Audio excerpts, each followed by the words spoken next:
Hello दोस्तों, मैं आपका दोस्त आपका टीचर आदित्य सर। आज हम लोग स्टार्ट करेंगे क्लास 12th कॉमर्स ग्रुप का अकाउंट का एक चैप्टर जिसका नाम है कैश फ्लो, रोकड़ प्रवाह विवरण। इसी चैप्टर से रिलेटेड कुछ इंपॉर्टेंट एमसीक्यू हम लोग देखेंगे। तो आज इसका हम लोग फर्स्ट क्लास देखेंगे। ये देखिए, आज हम लोग सेट पेपर 1 देखने जा रहे हैं। फर्स्ट क्वेश्चन, डैश उपक्रम की तरलता एवं शोधन क्षमता के मूल्यांकन के लिए क्या महत्वपूर्ण है?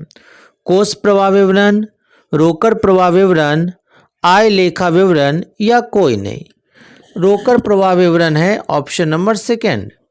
क्वेश्चन नंबर सेकेंड, वित्तीय स्थिति में हुए परिवर्तनों का विवरण डैश भी कहा जाता है?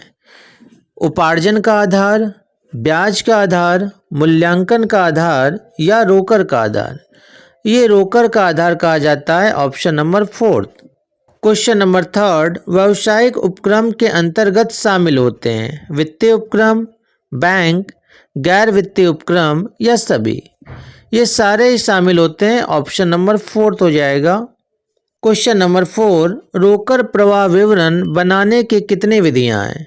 प्रत्यक्ष विधि, अप्रत्यक्ष विधि, चालू विधि या प्रत्यक्ष विधि और अप्रत्यक्ष विधि दोनों? तो कैश फ्लो स्टेटमेंट बनाने के दो विधियां हैं, एक डायरेक्ट मेथड है और एक इनडायरेक्ट मेथड है। तो इसका आंसर हो जाएगा option number fourth. Question number 5, उस लेखांकन मानक का नाम बताइए जो रोकड़ प्रवाह विवरण के निर्माण को शामिल करते हैं। अकाउंटिंग स्टैंडर्ड 3 है ये, option number first. Cash flow statement किसे कहते हैं और इसमें कितने तरह की एक्टिविटी आते हैं, इन सब के बारे में यदि आपको जानकारी चाहिए तो कैश फ्लो के ऊपर अलग से क्लास आपको दिया गया है, आप उसे देख लें। उस क्लास का लिंक डिस्क्रिप्शन में दिया है, जिससे आपको ये पता चल जाएगा कि कैश फ्लो स्टेटमेंट कहते किसको हैं और इसमें कितने तरह की एक्टिविटी होते हैं और कौन से एक्टिविटी में कौन कौन से आइटम जाते हैं, क्योंकि उससे बहुत सारे एमसीक्यू बनते हैं आपके पेपर में। क्वेश्चन नंबर 6, रोकड़ प्रवाह विवरण तैयार करते समय आप ऋण पत्रों पर ब्याज के भुगतान का व्यवहार किस प्रकार करेंगे? तो जब भी याद रखिएगा, डिवेंचर की बात करेगा और शेयर की बात करेगा तो हमेशा आप क्या लगाएंगे? Financing activity. तो यहाँ पे क्या पूछा गया है? ऋण पत्रों पर ब्याज का भुगतान।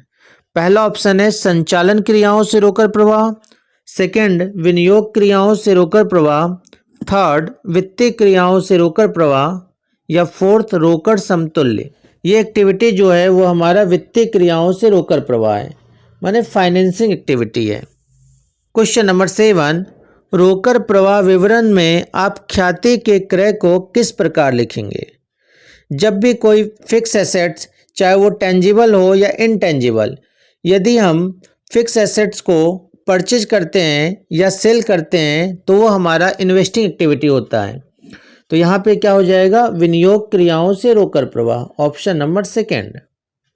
क्वेश्चन नंबर 8, रोकड़ प्रवाह बनाते समय एक वित्तीय कंपनी द्वारा प्राप्त किया गया ब्याज किस प्रकार की क्रिया के अंतर्गत वर्गीकृत किया जाएगा? यहाँ पे बोला गया है कि कौन सी कंपनी है? वित्तीय कंपनी है, ध्यान रखिएगा।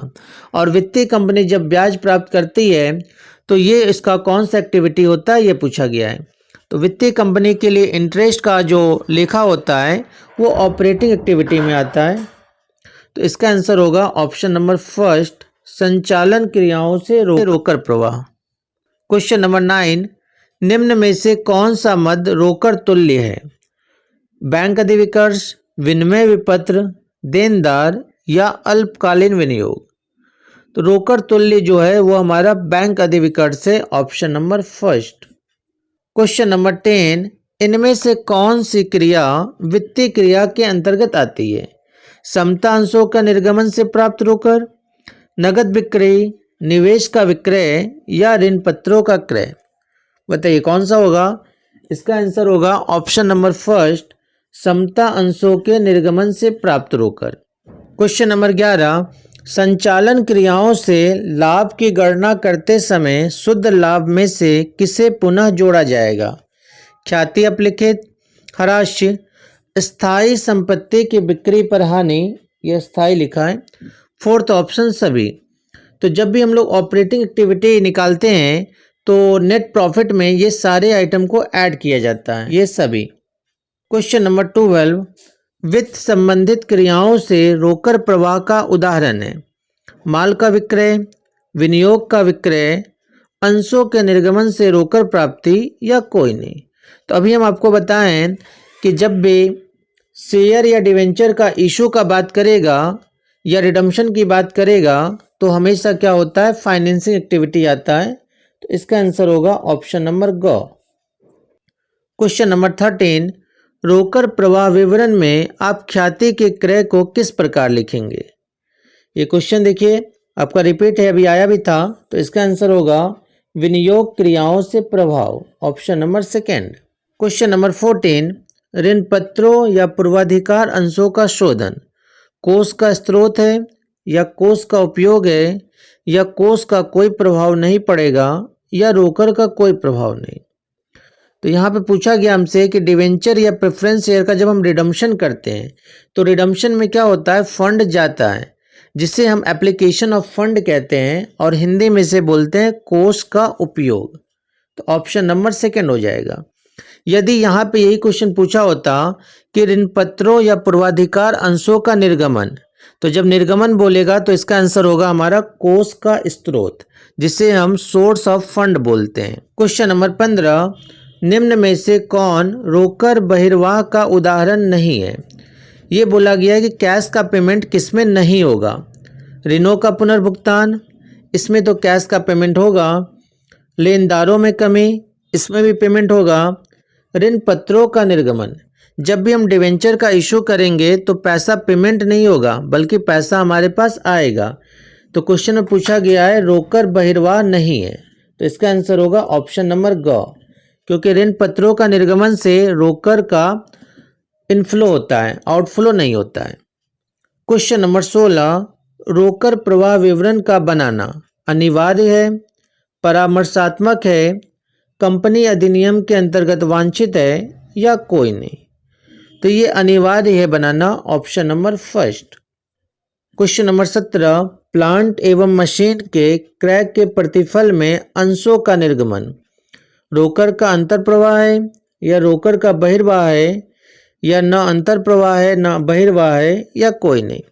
तो जब भी हम प्लांट व मशीन खरीदते हैं और हम क्या कर रहे हैं, इसके जगह शेयर इशू कर रहे हैं, तो इसमें कैश का न तो इनफ्लो हो रहा है न आउटफ्लो हो रहा है, इसीलिए इसका आंसर होगा ऑप्शन नंबर ग।